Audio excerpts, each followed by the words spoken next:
Auzu billahi minash shaitanir rajim. Bismillahir rahmanir rahim. Assalamu alaikum. Peace be upon you all.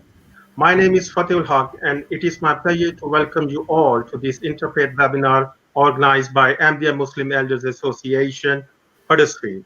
As is our tradition, we shall begin with recitation. We will begin the program with a recitation from the Holy Quran.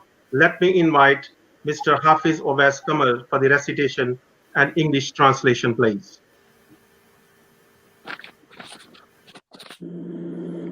أعوذ بالله من الشيطان الرجيم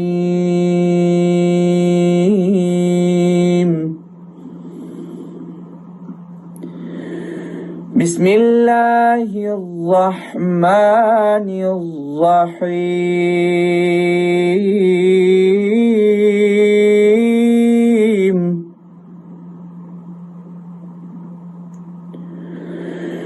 ولنبلونكم بشيء من الخوف والجوع ونقص من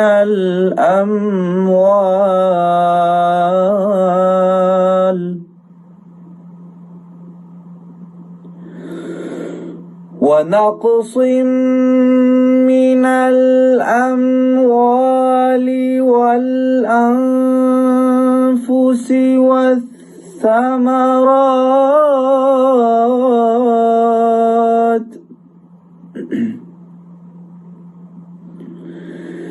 وبشر الصابرين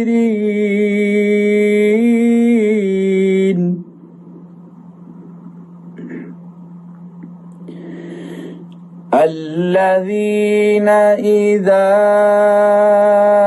أصابتهم مصيبة قالوا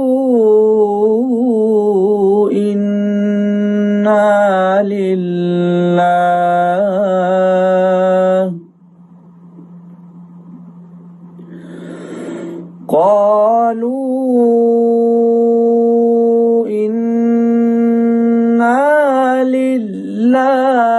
وإنا إليه راجعون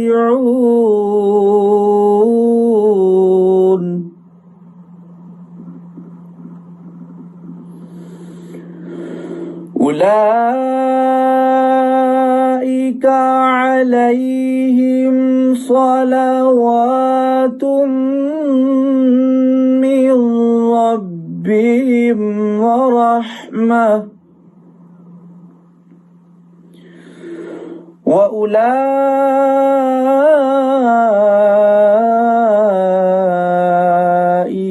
هم المهتدون.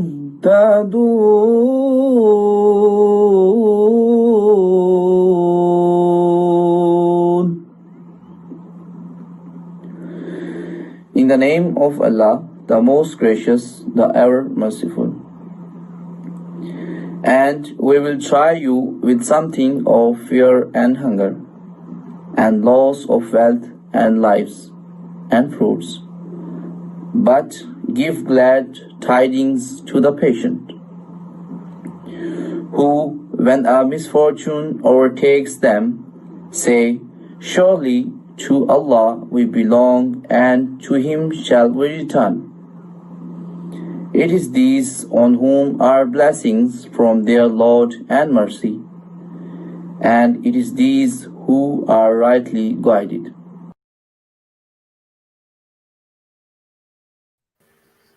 Thank you very much, Hafiz, for the recitation. Ladies and gentlemen, indeed, I'm honored to host this webinar, considering the caliber of speakers we shall be listening to. But I also feel honored to participate in such a discussion on a very important and pertinent topic, community cohesion and resilience in the face of COVID-19. Great human qualities and characteristics are seen at various times during our lives, but it is often in times of great trial, difficulty, and suffering that they shine forth the most brightest. Incidentally, and most unfortunately, this year is marked by the most deadly pandemic of our time, COVID-19. COVID-19 has destabilized virtually every socioeconomic setup here in the UK and beyond. It has tested every aspect of human endeavor and left us questioning our readiness as a human race by putting to test our resilience. This virus does not discriminate in its effects. It knows no caste, color, religion, gender, or social status. Irrespective of its indiscriminate nature, the effects of the pandemic have taken a greater toll on the most, and it is therefore our collective responsibility as human beings to come together and share our thoughts, experiences, and endeavors, and to promote learning and understanding with regards to community cohesion and resilience in the face of COVID-19. It is for this purpose that we have with us here very distinguished persons who are respected in many circles of their leadership, knowledge, and influence in society. I'm pleased to introduce our speakers today. We have Lord Ed Anderson, who is the Lord Resident of West Yorkshire. Welcome. Mr. Inder Paradava is Sikh community leader. Mr. Richard James, Managing Director at Intensive Engagement Limited. Councillor Dr. Bilama, Conservative, Councillor at Kirkhope. Lord Timothy Kirkhope, the Lord Kirkhope of Harrogate. Imam Ibrahim Nuna, National Imam and Missionary in Charge, Ireland. So these are our speakers for today's webinar. We will have a brief question answer session after our final speaker.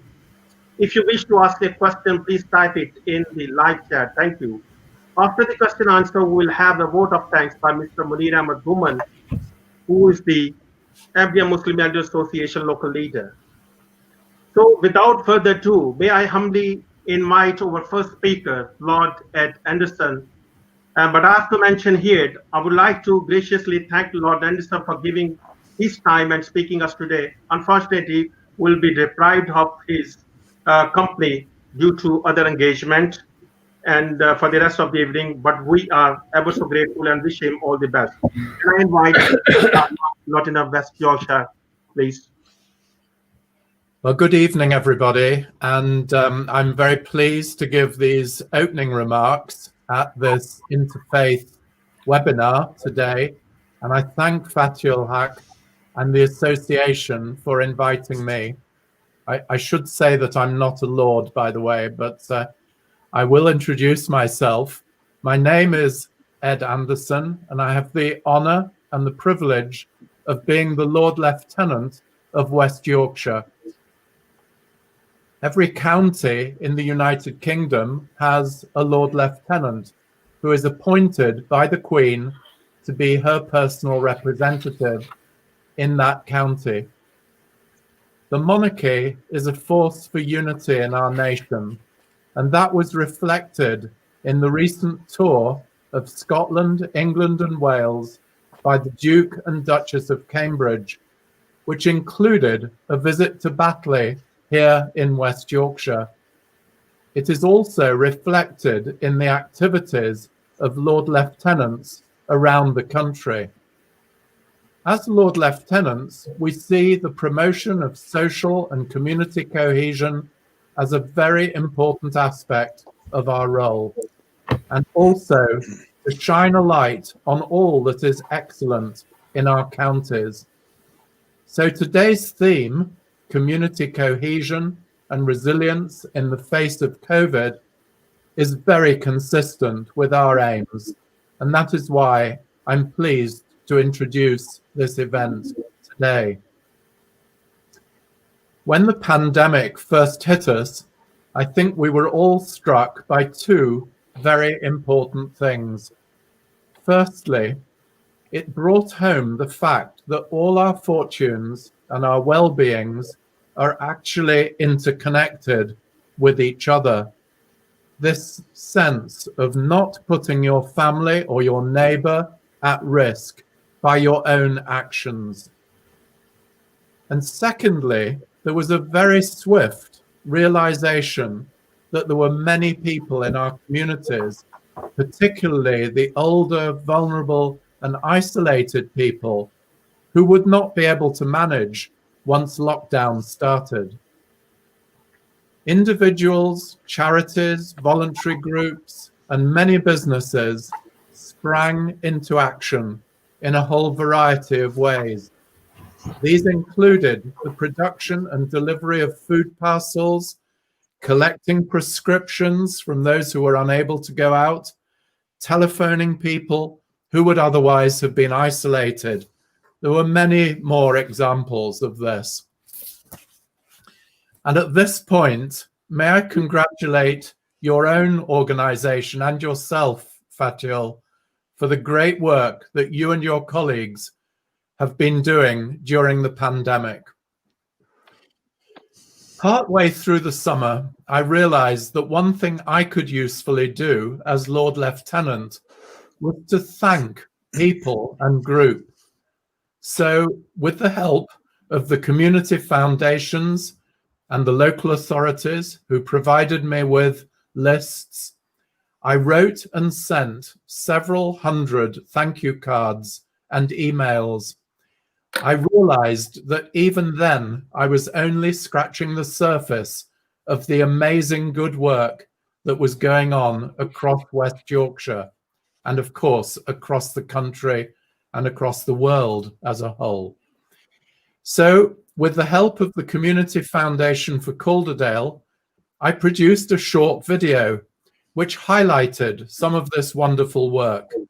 But more importantly, I used the video to thank everyone who had been involved with what I called the wave of kindness that had swept across the county. If you haven't seen the video, it is the pinned tweet on my Twitter account. The name has just come up on the screen at Lord LTWY. And it can also be seen on the West Yorkshire Lieutenancy website. Other people have used different words for what I called the wave of kindness. The recently appointed Archbishop of York says that he wishes that when people receive the vaccine next year, they will also receive a booster in the form of an injection of hope for the future. Another commentator in the online journal Independent Living has referred to the kindness virus that swept around the world at the same time as the pernicious coronavirus. We are all making essentially the same point. The thing that is exercising many commentators now is how can we sustain this outpouring of kindness? Firstly, as the pandemic continues over the coming months, but also once it comes to an end, hopefully during the course of next year. Those who were lonely and vulnerable during lockdown may very likely still be lonely and vulnerable once normality starts to return. That concern for others that was so impressive when COVID struck will be needed just as much once normality comes back. And surely that will be the real challenge for the coming years. So my closing thought is this: let's praise and thank all those communities that demonstrated such cohesion and resilience during this past year. But let's do everything we can to try to ensure that it sustains for the foreseeable future. And with those remarks, I'm very happy to kick off this event. And I do apologize for not being able to stay for the whole event, but I wish you well for the rest of the evening. And I'm sure you're going to have a very fruitful discussion. Thank you very much indeed. Thank you very much, Lord Lieutenant of West Yorkshire, for your kind words. And as I mentioned in my opening remarks, that he has to leave due to other engagements. Now we got the next speaker. I would invite Mr. Inderpal Randhawa, who is the Sikh community leader. He's a good friend of our community, and he has been doing a lot of good work bringing all these communities together. May I invite Mr. Inderpal Randhawa, please? Thanks, Mr. Fateh Haq and Ahmadiyya Muslim Elder Association invite interfaith webinar. Good evening to all respected speakers and also to all that are attending and viewing this seminar. We have experienced more or less over the past year a virus that only has brought the whole world to a near standstill, but also has affected the human race. We have had to overcome adversities that at one time would be not throughout of our lifetime. But through this, we have found the faith and the courage to ensure all these hardships. I know that every denomination of faith has contributed to the welfare of the people in need who have been affected by the virus. As a member of Sikh community, I would also like to share with you the effort made by the Sikhs, not only in Huddersfield, but also around the world. As part of fundamental pillars in the Sikh faith, one is to perform seva. Seva means to help your fellow mankind by any means possible. Through seva in the Sikh faith, we have the principle of langar, which is the free distribution of food for the devotees coming to pray not only in the Gurdwara, but also extended to feed the needy wherever and whenever the time and the places. This was one of the first acts of service by our founding gurus of the Sikh faith, Guru Nanak Dev Ji, back in the 15th century, whereby he fed the poor sages who had been meditating and praying to God and had not eaten for many days. To this day, the concept of free kitchen for continues to the upheld by the Sikh communities around the world. Keeping in mind the chosen aspect of our community, the Sikh of Huddersfield also provided support to the Huddersfield community, no matter what faith, color, or creed a person was. We liaised with the hospital and other charities on behalf of Guru Nanak Gurdwara, Prospect Street, Huddersfield.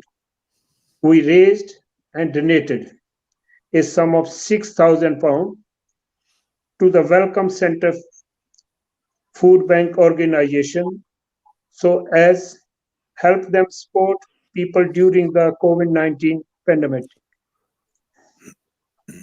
As Sikh, we regard all mankind as equal and that everybody has the spirit of God inside them.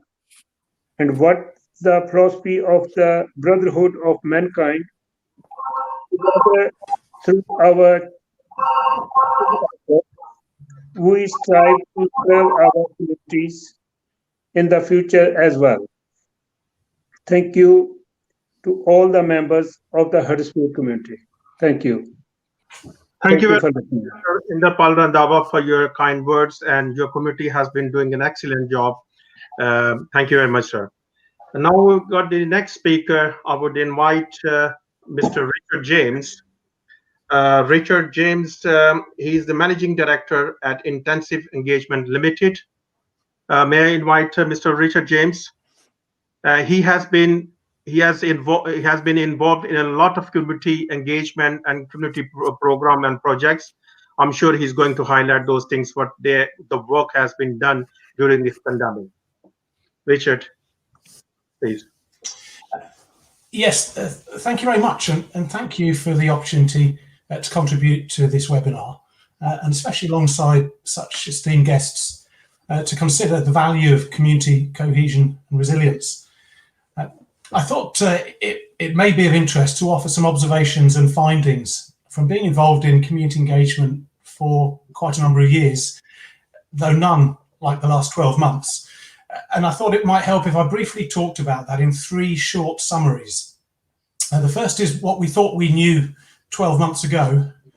The second is what we now know, what was revealed in that period of time.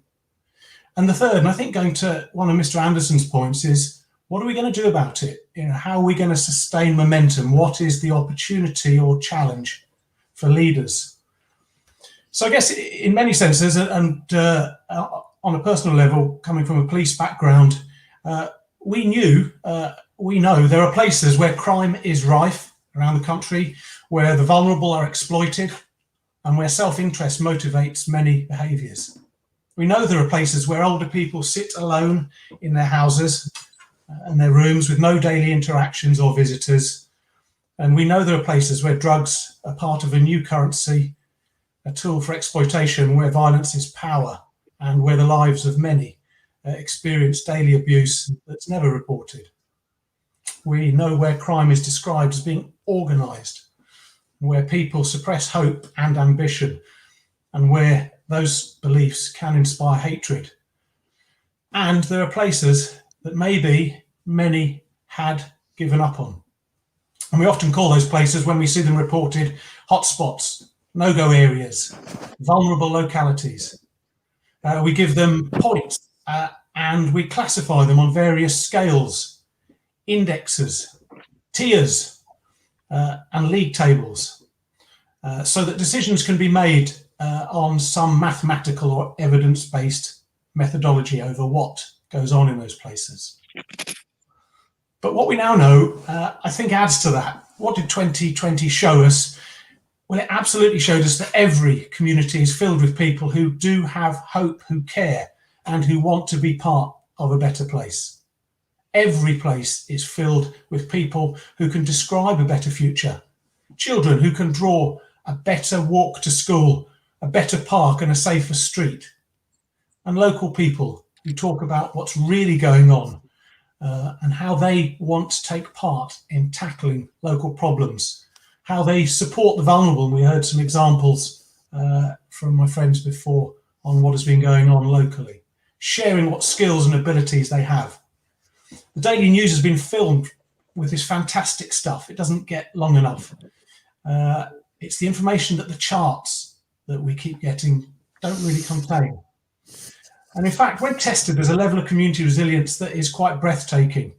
We all saw it, people standing on their doorsteps, applauding, just wanting to say thank you to the nurse, to the prison worker, postal worker, shop assistant, and many who want to do much more. We know that. We saw 750,000, 750,000 people across the country volunteered to help their neighbours within days of being asked to do so by the National Health Service. Our work in intensive engagement with local authorities, faith groups, police and charity sector have seen that wherever we've been working, members of the community want to get involved, they want to be part of a safer future, and the offers just flow. They are incredible offers. They are the assets that every community has. So what? So what about the future? What is the challenge? What is the opportunity with this new information? Well, for one thing, everything has changed. And those in leadership of people roles perhaps need to look at community engagement plans and perhaps rip them up. They are already out of date because everything just changed in terms of health, work, security, outlook, ambition, education. And we haven't even started on Brexit. So if we need to rethink what that looks like, we certainly need to rethink it through the eyes of the community and understand their insights and hopes and fears. and maybe put down some of the charts, indexes, and indeed tiers that we're presented with on a daily basis, with a more forensic approach, a more detailed approach to understanding what is going on in every community. One that takes leaders away from the computer screen, here we all are, but back into the communities where they can stop and listen and then act. And because there is a moment of opportunity, energy is there to be harnessed and channeled. It is an opportunity, though, that may not last too long. The energy that we're calling Build Back Better and can draw on the inspiration of lockdown choirs and marathon running pensioners and communities standing on doorsteps, singing, drinking tea and hitting pots and pans. But if not harnessed or channeled, that energy can lead to people feeling they have no voice and no future, no belonging, that can manifest itself in a disregard for law and order, poor health, low self-esteem, and all the terrible outcomes that can lead to. So, if I were to summarise, I firmly believe there are three real duties for leaders, and there's lots of leaders here. The first is to pursue real insights, find out what is really going on in those places that attract so much attention. The second is to identify those many assets, those people who are waiting, wanting to be part of the future, and then include them in a step change of community participation that events such as this really can stimulate a new approach to engaging every community. And finally, where to start, because every long journey starts with the first step. Well, start with our young people. Our young people are maybe more disconnected than ever, may feel they have less voice, may have less hope. They probably have more debt, and they certainly have more creativity and absolutely have more energy. Start with the young, and maybe we all start with an apology to them, and then start to shape a new future, absolutely including them. So thank you, Fatil. I think the energy that you have provided to pull this discussion together is absolutely fantastic. I think it's a really big first step. So well done to all concerned. And thanks for allowing me an opportunity to contribute some of those findings to the debate. Thank you, Richard. What a wonderful words, to be honest. I wish if we all work together. You know, the Ahmadiyya Muslim community motto is love for all, hate for none. And that's the whole objective of this program, to bring all community together and work together. So without a further ado, I will invite, thank you very much, Richard. I will now, may I request Councillor Dr. Bill Armour to come and address us, please. Dr. Bill Armour is a good friend of our community. He has been doing a lot of work. So, Dr. Bill Armour, please. Yes, thank you, Mr. Chairman, and thank you to the Ahmadiyya community for inviting me. COVID-19 appears to be indiscriminatory in those it has affected most, with older people and those with pre-existing illnesses being particularly at risk. There's also evidence that people of South Asian ancestry have been particularly susceptible to the more serious or fatal effects of the disease. It may be that there are genetic factors which make some people more at risk from COVID. Not only has COVID affected the lives and health of people, it's also had a great and detrimental effect upon their livelihoods. In the UK, we have seen the introduction of lockdowns and restrictions on the movement of people, with many businesses facing severe limitations on their ability to trade. Business owners and self-employed people have seen their incomes greatly reduced or even destroyed. Many employed people have seen their wages cut back drastically, and those on insecure or 0 hours contracts have been forced to rely on state benefits. Meanwhile, the disruption caused by COVID has had a great and continuing impact on the national economy. The effect upon working and business life has reduced government income from taxation, whilst at the same time, financial support for businesses, workers and local government has led to greatly increased and previously unplanned expenditure. I think it is clear there is nothing good about COVID. It has directly killed many, hastened the death of many more, and wrought widespread economic disruption. The statistics make grim reading. However, I also think that it is the case that substantial good has come from the way that our society has reacted to the evil of this disease. The words community and its plural communities are precise. We need to be careful sometimes about how we use them. My personal interpretation of the community is as an inclusive concept that encompasses all of the citizens without exception. As a local councillor, I'm also comfortable with the idea of a local community, which is geographically based. For example, the residents of a ward or borough. This too is an inclusive concept, which for me embraces everyone who lives or works in a particular area. In these cases, community cohesion is a relatively simple idea, which broadly speaking indicates that there is a shared sense of values in such a collective. Where we need to be more cautious is if we consider a community to be based on the individual attributes of its members. Examples might be the BAME community, the Asian community, the white community. There are many other ways of constructing such a community, perhaps based on religion, politics, sexual orientation, or gender identification. The need for caution arises because in the concept, each community might be seen as being exclusive of any of the others. Nonetheless, this use of the concept is a powerful analytical tool if applied with care.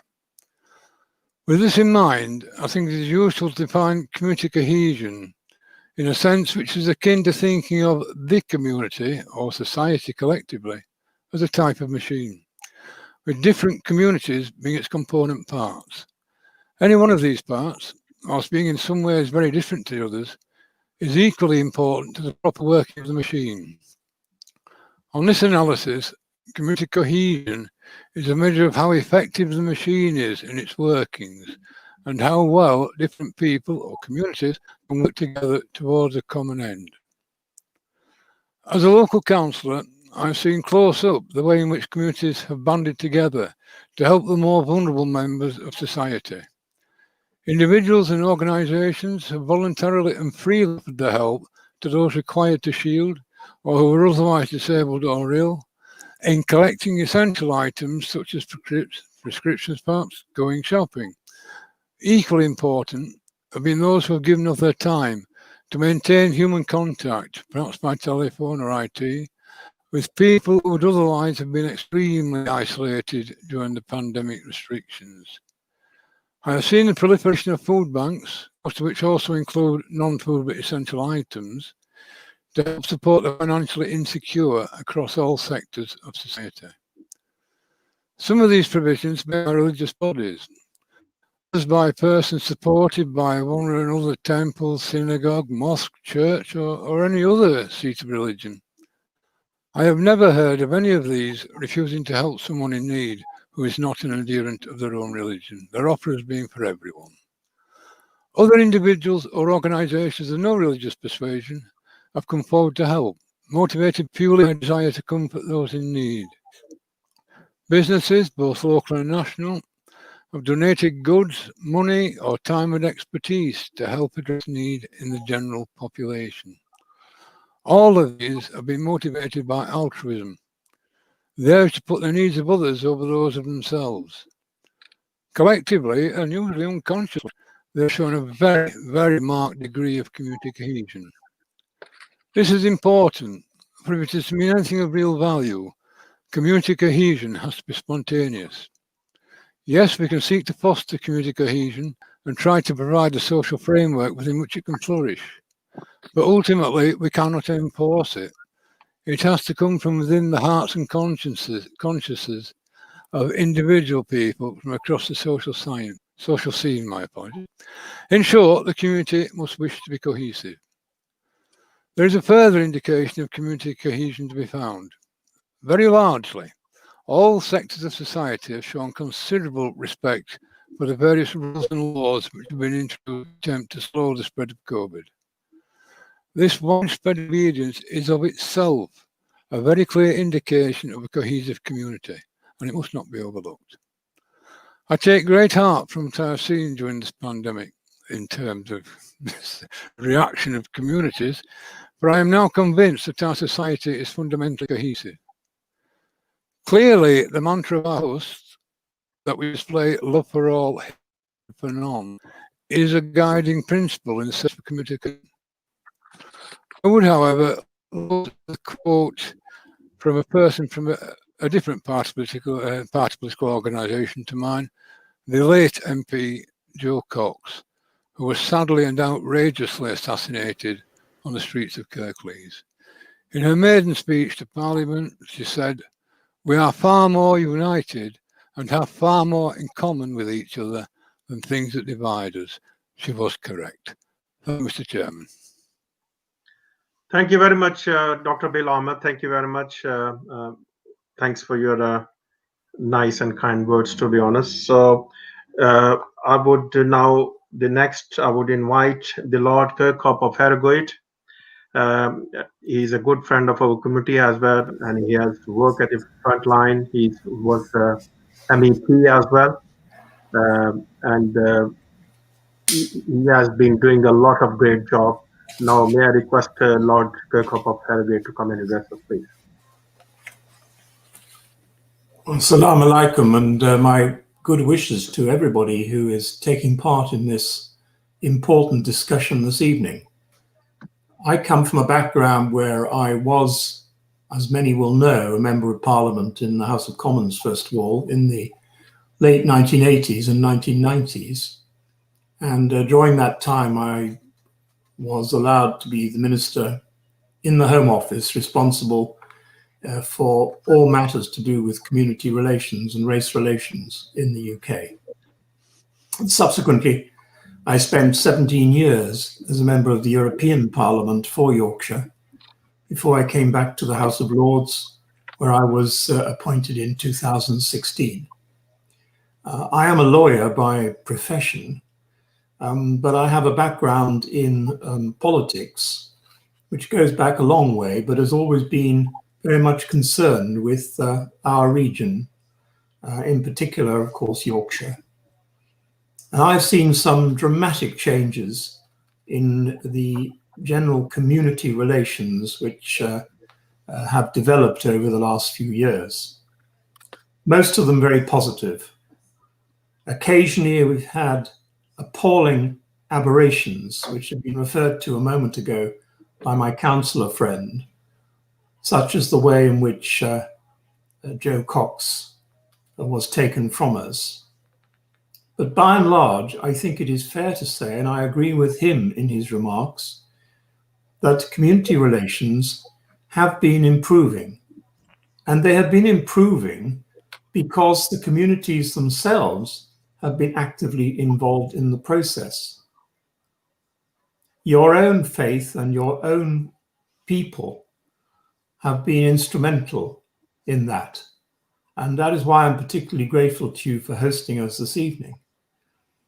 But there is much concern still that the pressures which have come about, particularly through the current crisis with COVID, are going to require more work, because although communities have worked to help each other through this crisis, we cannot just leave it when the crisis is over without having some clear plans and clear determination for the future to make things continue to be better for everybody. And a lot of us are very privileged. A lot of us do not have the pressures which we know exist, particularly among those in the community who are poorer, those in the community who are vulnerable, those in the community who are lonely, those in the community who do not and cannot always benefit from the sort of things that are available for the rest of us to enjoy. Now, it is at a time like this that we have the opportunity to lay down the ground rules for the future. And I think it is significant that everybody speaking this evening and everybody who is associated with community relations in Yorkshire is saying the same. Everybody is determined Of course, government can provide resources and government can provide rules and guidance. But at the end of the day, it is the community itself that actually delivers, that actually makes sure that nobody is forgotten. I know it's easy. We can do things on an organizational basis. One organization can talk to another organization. But that does not always help those individuals who are not part of organizations, are not actively involved themselves in community life. So we have to seek them out. We have to find them. We have to be sure. Neighbor has to look at neighbor, and neighbor has to decide if their neighbors are in need, and if they are in need, how best to help them.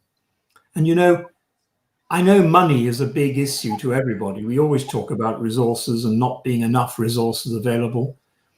But at the end of the day, it often is not money itself that is going to produce the better relationships and the charitable and proper approach to those in need. Often it is simply someone talking to someone else, someone listening to someone else, someone actually taking an interest in what may be to them no concern, but which is of concern to their neighbor.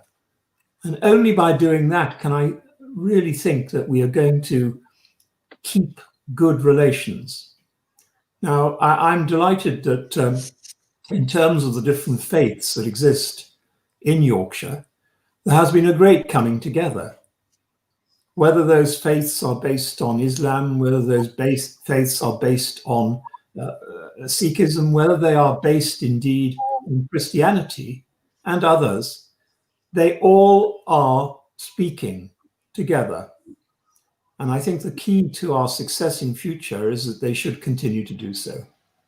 I, on behalf of those who are elected to Westminster, I'm not elected anymore, of course, I'm appointed, but those who have been elected to Westminster, I think I can say with some certainty that all my colleagues are pretty determined to try and take the lesson of COVID, even though it has been a terrible lesson in many regards, to take that lesson and to learn from it. I acknowledge also the enormous work that is being done by our public servants, whether they be in the health service or in social services, or indeed those who are working in local government to try and help at a local level.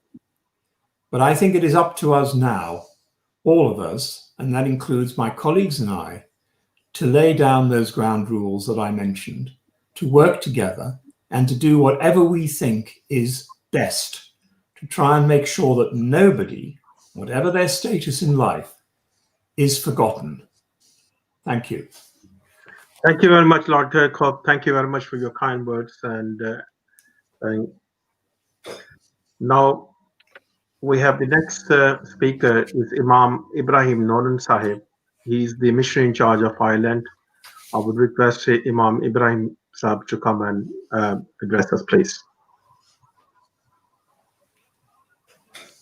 أشهد أن لا إله إلا الله وحده لا شريك له ونشهد أن محمدا عبده ورسوله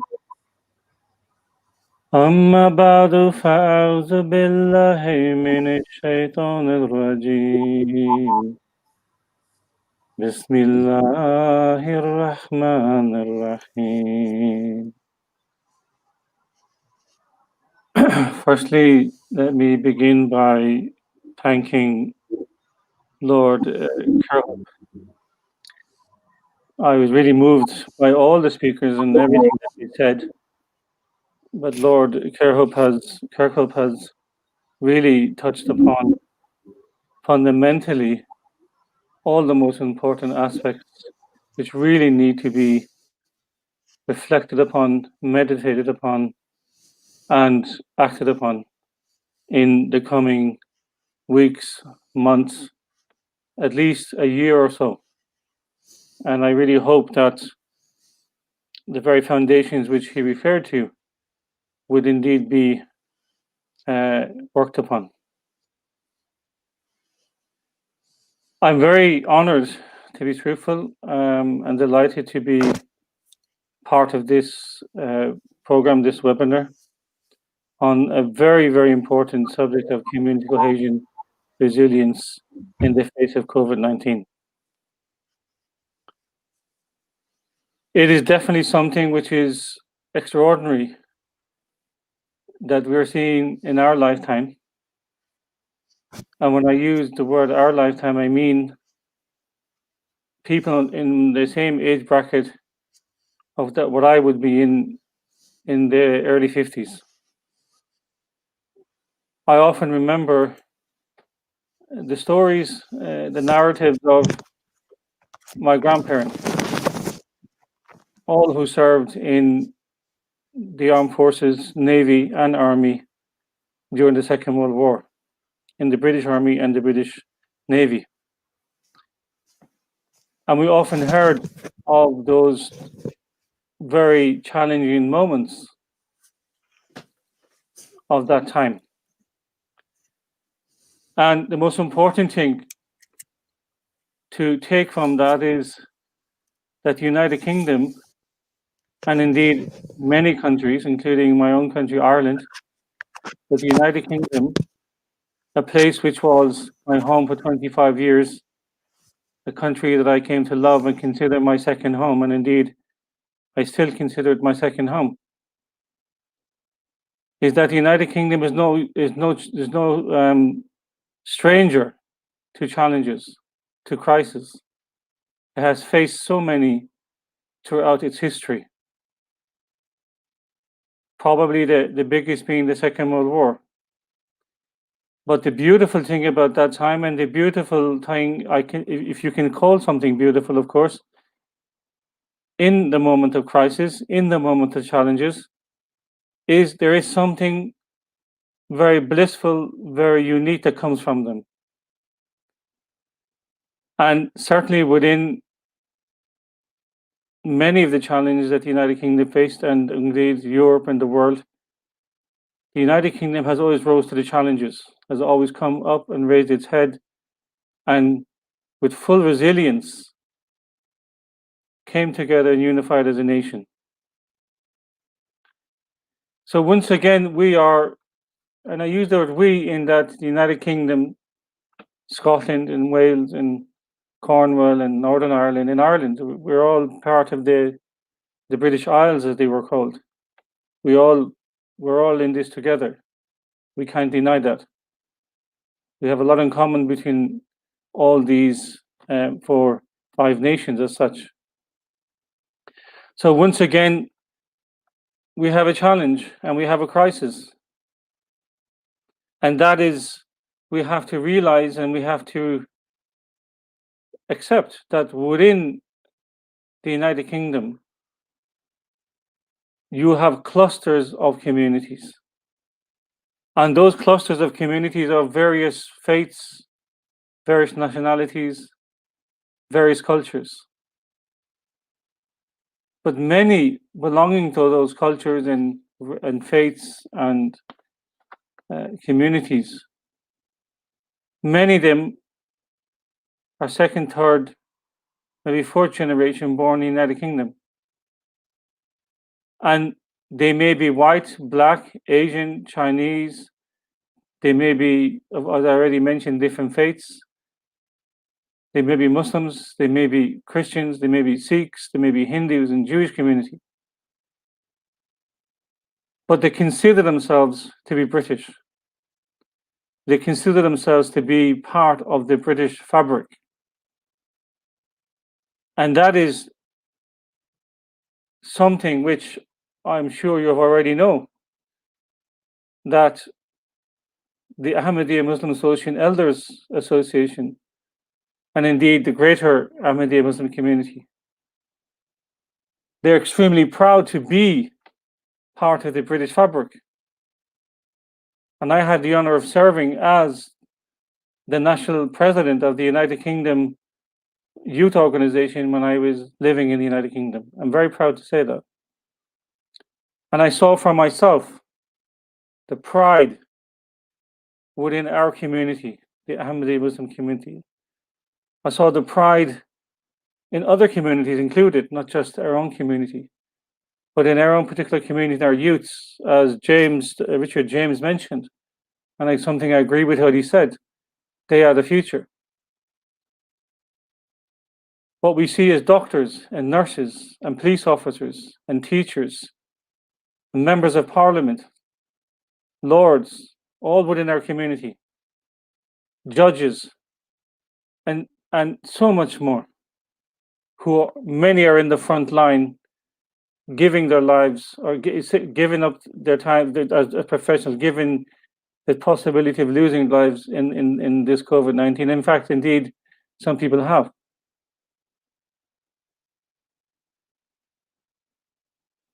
So this is something that we have to accept, that COVID-19 has been and is a threat, not just the United Kingdom, for the whole of Europe, the whole of the world. And it's this moment in time when the world must step up, when Europe must step up, when the United Kingdom, Northern Ireland, Ireland have to step up and come together in community cohesion, in developing that sense of resilience to work with each other. One of the things which I would like to point out, and I think something extremely important, and I'm sure you already know this.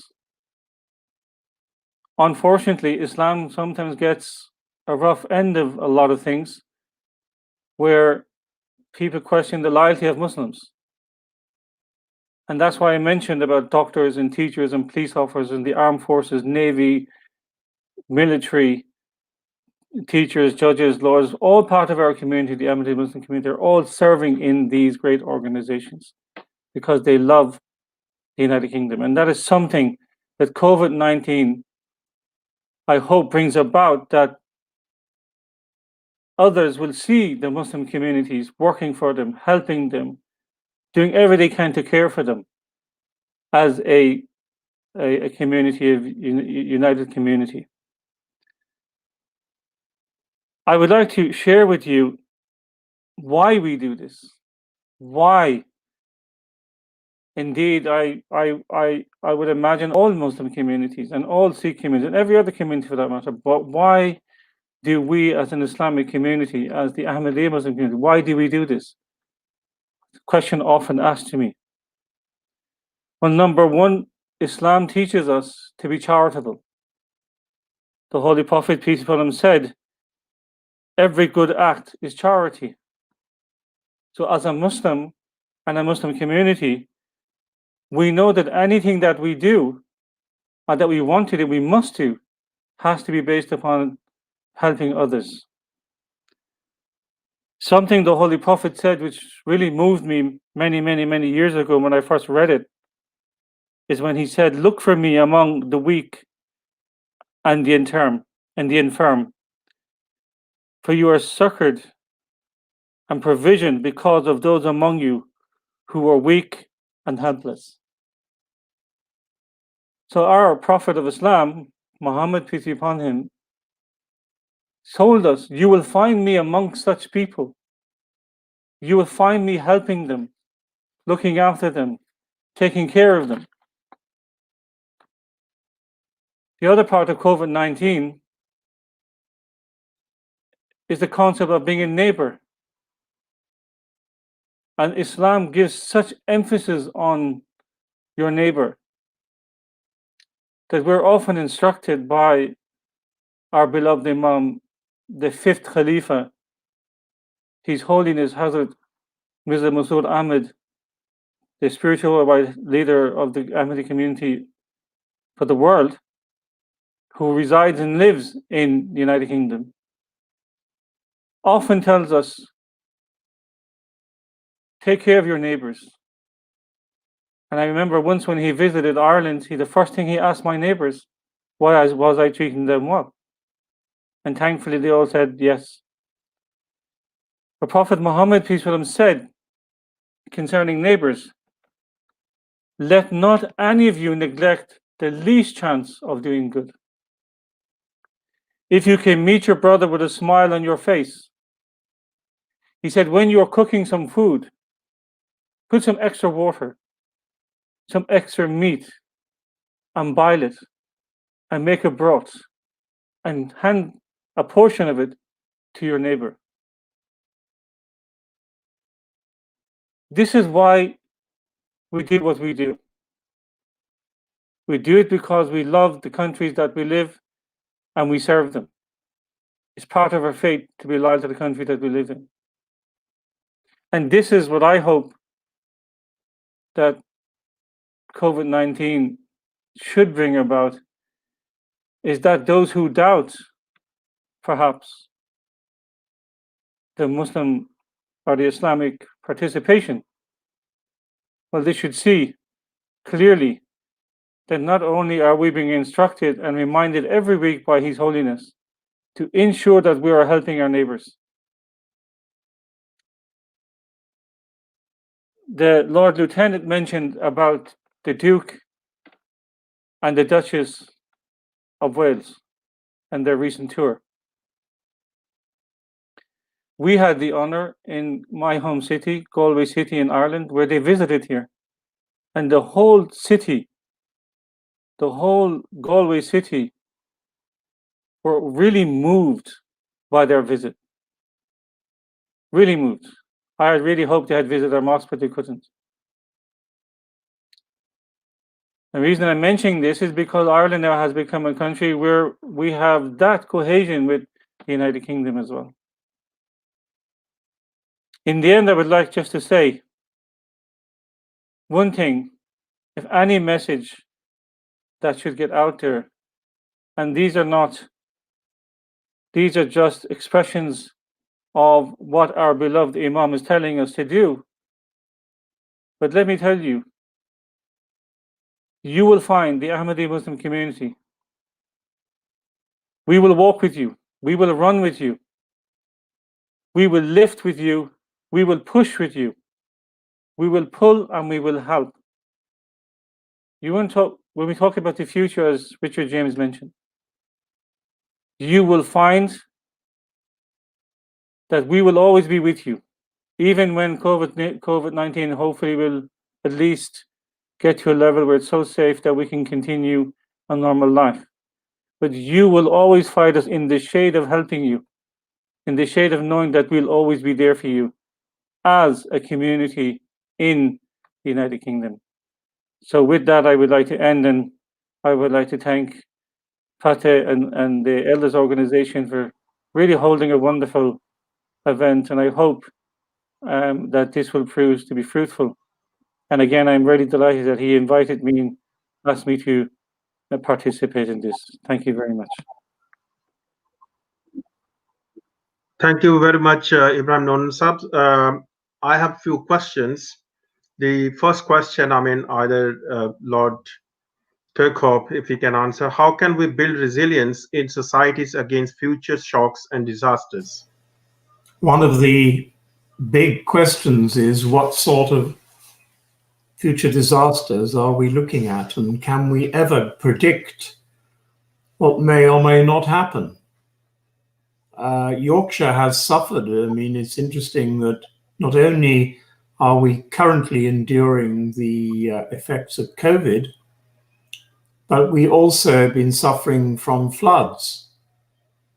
These are things which, whatever the resources that are used, sometimes they're not enough. We can have natural disasters. We can have other pressures caused by pollution, caused by COVID, caused by many other things. And therefore, the one thing that is fairly certain is that you cannot be absolutely certain in planning. I think that in many ways, the discussion we've had and the need for good community cohesion is a buffer, is a protection against whatever might happen. Because if it is strong, if the community cohesion is strong and working well, then whatever presents itself we can at the very least minimize the effects and the suffering. Thank you very much, Lord Kirkhope. Now the next question I got, how can we align short-term emergency responses with investments into long-term economic, social and environmental objectives to ensure the well-being of future generations? So if anybody would like from the panel would like to shed some light on that. I think that's a question for Lord Kirkhope. Lord, well, I don't want to hog all the questions because I think it's. But this is your field. Well, I mean, in terms of, I think the question really is surrounding the economic issues, is it not? I mean, the problem we have, of course, is the whole question. I say to myself, well, resources are very important, but community cohesion is more important. But that does not deny the need for our economy to be operated in such a way that we are finding the gaps, that we are looking for and finding where we need to help, more than perhaps we have done in the past. But Westminster, for instance, government, I'm not part of the government, but government, whatever the complexion of the government, has to look at the best means of delivering the resources that can make sure that as many people as possible are helped when they need to be helped. And in doing so, it has to use a lot of tools, and a lot of people and organizations have to be involved. And I think here we move a little bit to local government as well. How things are organized, how close you have to be to the community to make sure that the resources that are available are used in a way which benefits as many people as possible. So I'm not trying to get out of answering that question. I think that there is no doubt in my mind that communities can work together, but of course they need resources, and we need resources to help to make sure that those gaps, which inevitably will always exist to some extent, that they are filled and that we can discharge our responsibilities in a proper way. Thank you very much. Can I make a few words as well? Yeah, please, go ahead. And this is just something that came to my mind when Dr. Kirkhope was talking. I think one thing that communities can do for themselves is that COVID-19 has taught us one thing: nothing is guaranteed. Materialistic wealth and taking wealth and taking income and taking all these things for granted. This is something that certainly I have seen that COVID-19 has learned a lesson for me that I have observed. So my only suggestion possibly for communities in the future is to plan, and to always have a plan in place for such events, by educating the communities, by educating the families and within the communities to live their lives in a more manageable and simple fashion, not to be extravagant, to make sure that their income or the savings they have, or these things should be geared to any possible future tragedies like we're seeing, and therefore they will be able to survive such difficulties. This is just a point I wanted to make. Thank you. Another question, Ibrahim, maybe if you can answer. He says, why COVID-19 spread so much in the UK? What are the measures taken to protect the people? So they want to know the Islamic perspective about the pandemic. Is there any hadith of the Holy Prophet how we could have prevented when there is a pandemic? Can you shed some light on that? Yes, indeed there is. And I would have to say, if I'm being very frank and honest, not just in the United Kingdom, but throughout the world, and certainly within Ireland as well. So the first thing I would say, what the Holy Prophet taught us was in a hadith, was regarding a pandemic, a plague, where he mentioned that if there's a city which has the plague, no one in that city should ever leave it and go to other cities. They should remain within that city so that the plague should not spread, so that others should not get affected with the disease, so that those who are treating the disease can contain it. And those who are living in other cities and they come to know that there's a particular city where there is a plague, they should never visit it. They should never go near it. Again, to protect and prevent the disease in spreading. And unfortunately, this is a lesson that all the countries in the world, the United Kingdom, the Ireland and France, everywhere can learn, because this is something that was not necessarily being adhered to. But the greatest effort of the governments, the greatest effort of the United Kingdom, of the government of Ireland and other countries who were pleading and guiding and advising the people of their respective countries, the people weren't listening to them, unfortunately. And that is how and why, one of the reasons why this terrible disease is continuing to spread. And it will continue unless everyone obeys the law of the land, obeys the government instructions.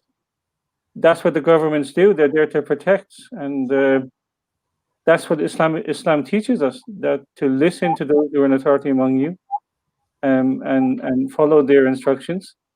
That's what the British government and other governments like Ireland have been doing, is trying to protect the people by restricting them.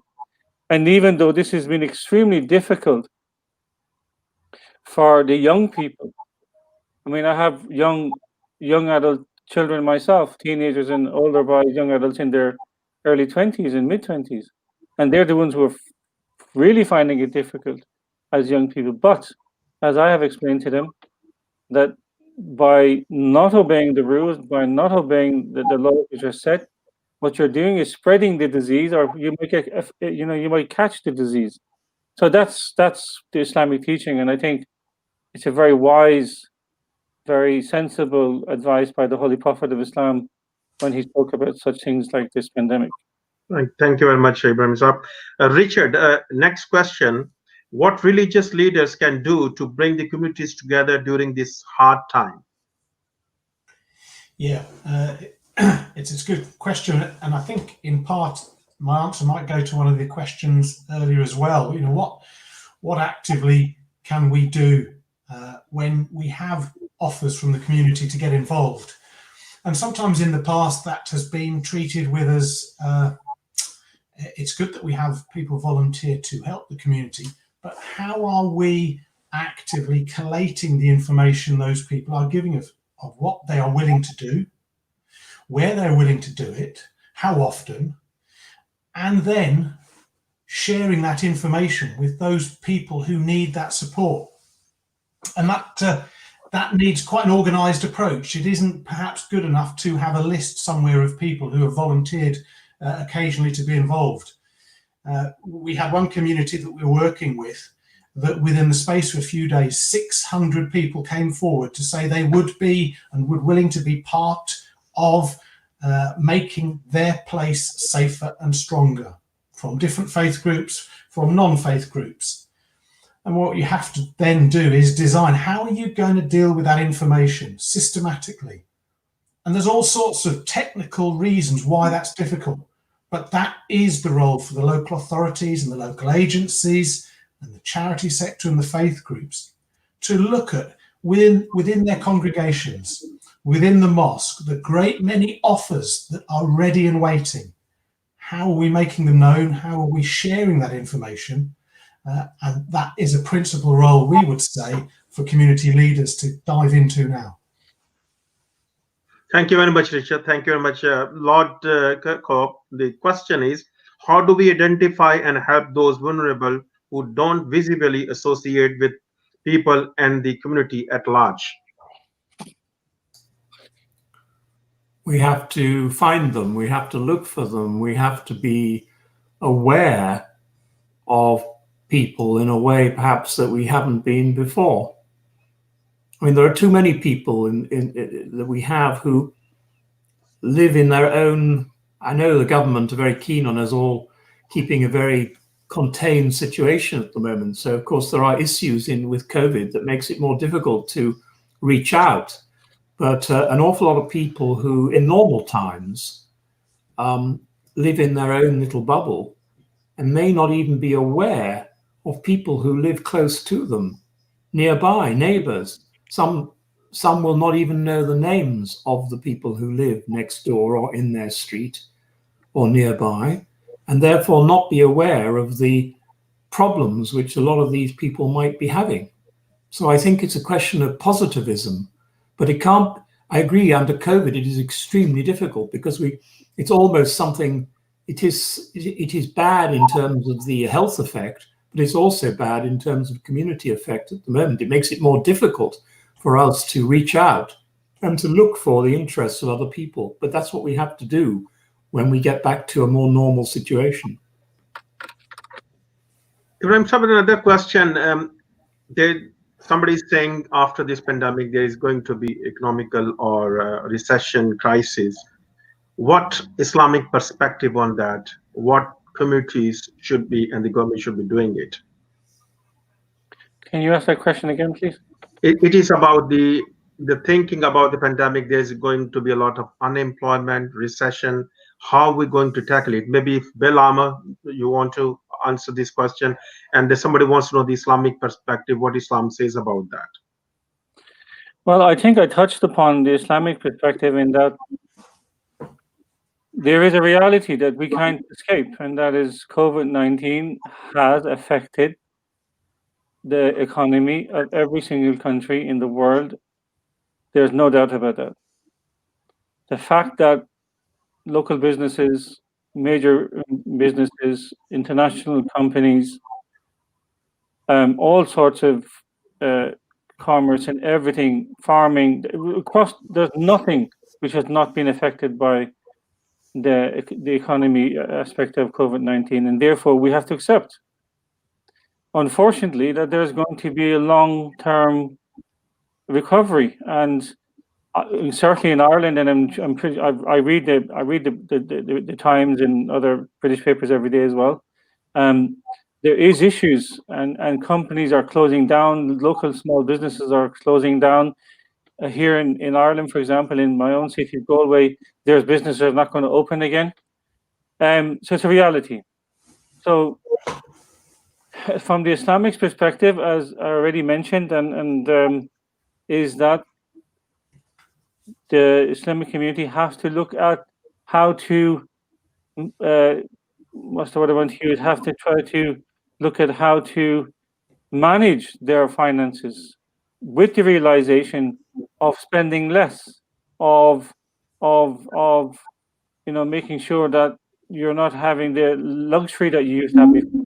Things like this are going to have to be done. Basically, they have to tighten their belts. They're going to have to tell their children and other members of the family, we can't spend in the same way we used to, because the most important thing is keeping the roof over our head, keeping ourselves healthy, eating healthy, and managing our finances. From the Islamic perspective, that's what they're going to have to do. And in fact, if the whole country does that to a degree, any country, it will help the government. But at the same time, trying to find ways to give back into the local community, into the major cities, into the economy of the country, also to help the country eventually economy build up again. I'm not an economist.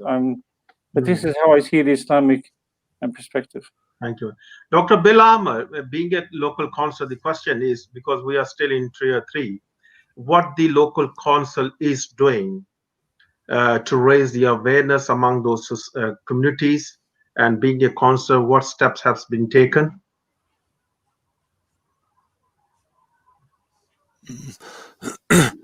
Yes, it's a difficult one actually. The council is mounting an outreach operation, if you like, but it can't go talking to people on the doorstep because that's not permitted under the rules.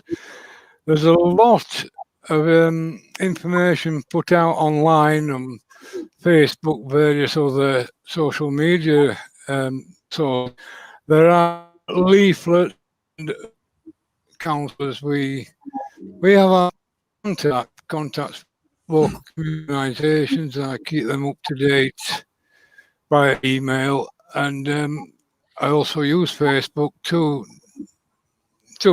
engage with local communities. It's not ideal. It's better than nothing. But there are people, especially if you look at isolated people, there are people who don't use social media. There are people who don't use IT computers, and they are very, very difficult to contact, to reach. We have to try and reach out to them, but it's very, very difficult. We're trying every avenue we can think of. A major part, and this is what I've seen certainly in my own ward, is neighbours or people who live in the same locality, just keeping an eye out for people and perhaps knocking on the door and standing back 2 meters when the door opens and asking, are you all right? Is there any help you need? That's, in effect, I'm saying we need to encourage even more community. It's the only answer, really. We need to become even more cohesive. And we are on that journey. This pandemic is encouraging us down that path, and perhaps to some extent driving us down that path. It's the only way. We need to care more for our neighbours. It's difficult because people value their privacy. And we don't want to intrude on someone's privacy. But it's difficult. Thank you very much, Dr. Bilama. I'm going to just coming to the end, actually. This is just a question. What have we learned? If anybody, each one of you speaker can say a little bit, only maybe 20 seconds.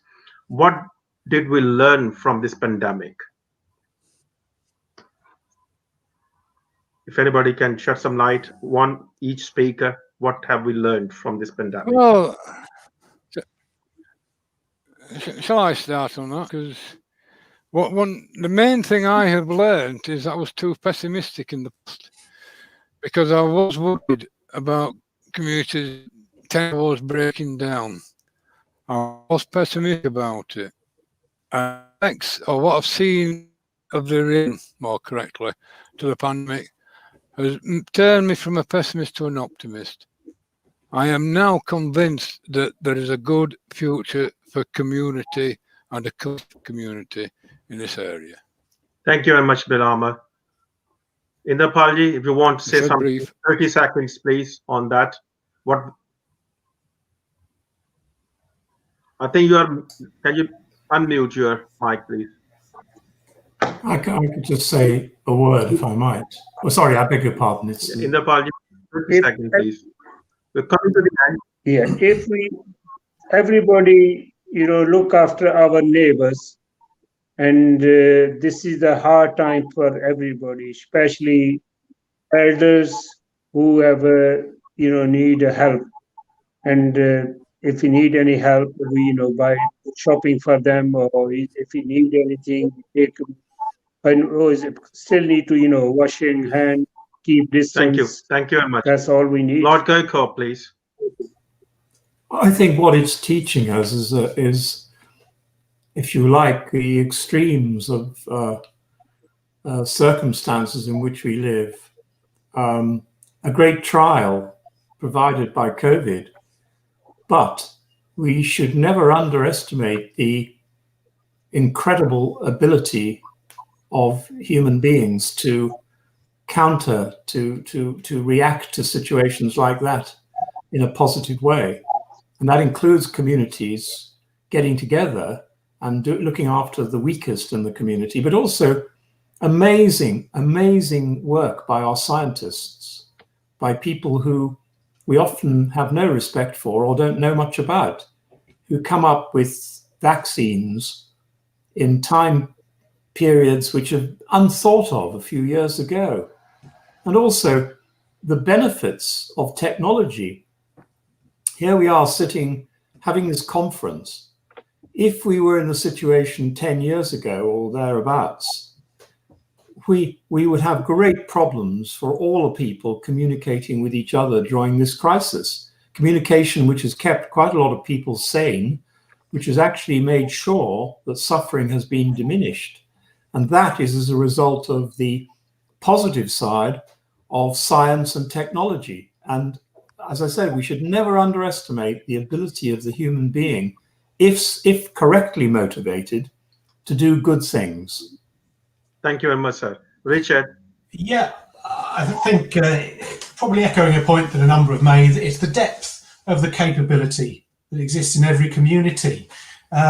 Still, a great deal needs to be addressed, and I think that means when tiers change, people are back on the doorstep, as our colleague suggested, and further extending the understanding of who's there and what they offer.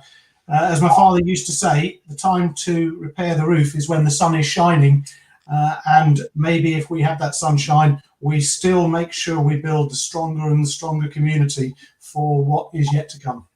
Thank you. Ibrahim Sahib? Yes, I think what COVID-19 has taught us, it doesn't make a difference what faith you belong to, what creed you belong to, what race you belong to, what religion you belong to. We're all human beings and we suffered exactly the same together. The same pains, the same anguishes. Many community members lost loved ones to COVID-19. If anything, to be more human and understand that we're in this together and we can only beat this together by working together. That's what COVID-19 taught us. Thank you very much. We're coming to the end. Before I ask our Munira Margumusha for the vote of thanks, I think we sum up with that what we have learned today.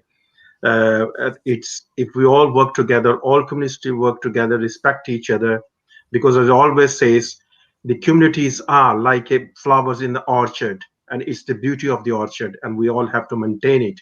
If we all work together and follow the government guidelines, if we want to overcome on this pandemic, social distancing, wearing masks, and helping each other, whoever your neighbor is whoever black, white, would need to help each other and would need to look after each other. Now, I would request our Munira Marguman Sahab, the Ahmadiyya Muslim Elders Association local leader, to say the vote of thanks, please. Assalamu alaikum wa rahmatullahi wa barakatuhu. Peace be upon you. On behalf of Ahmadiyya Muslim Elders Association, Huddersfield, I give a heartfelt vote of thanks to all of our honorable guests who spent their valuable time gracing the event. Thanks to all the speakers for adorning the event and sharing their opinions today. I also want to thank the audience at home and members who worked behind the scene to execute this live event. We end our program by a silent prayer. May I humbly request our Imam Ibrahim Noonan Saab to lead us in silent prayer. Jazakallah. Okay, I think for our guests, you're free to join us. We simply raise our hands and just offer some silent reflection and prayer. And you're quite welcome to join us in the way you normally do that. So please join me in silent prayer.